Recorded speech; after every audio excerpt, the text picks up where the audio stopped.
We're going to be talking about the Covington Ladies' Home. The Covington Ladies' Home, originally named Home for the Aged and Indigent Women, which you can still see in the stone above the door, was founded in 1886 by Alan Dietrich.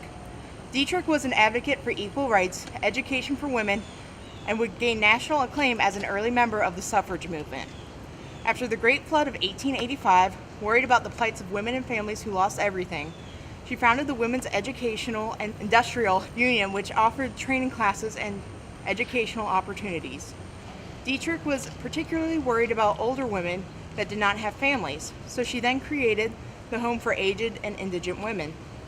The first location was northwest corner of 10th and Russell, but the building quickly became overcrowded. In 1889, the board started a campaign to raise funds and locate new space. The current property was purchased from Amos Schinkel for $5,400. Schinkel then donated $2,000 towards the construction of the building. The new building was designed by Cincinnati architect H.E. Sitter to house up to 50 residents. The new home would be completed in 1894 at a cost of $20,000.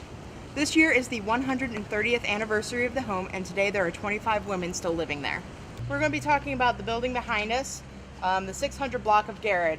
As you can see, this is a newer construction behind us, but there was a similar constructed building of flats prior to this. So in 1902, Jonathan Hearn financed the construction of an apartment building called the Burton Flats.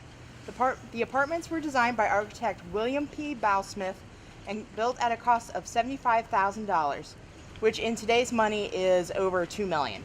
It is equipped with all of the very latest improvements, such as a large refrigerator on each floor for the use of the tenants, also freight and passenger elevators complete with telephone system, electric door openers from each apartment, large storage closets, and each apartment has an iron balcony.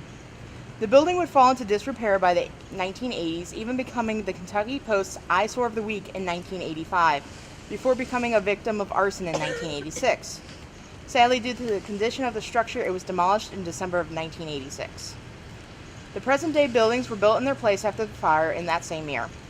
The 24-unit Burton Apartments, 602 to 606 Garrard, allegedly received 474 separate violations. A fire broke out in one of the building's basements in November of 1980 due to waist-high garbage that had been thrown down an abandoned elevator shaft. In terms of code violations, Housing Development Director Hodge Howard called the building the worst in the city.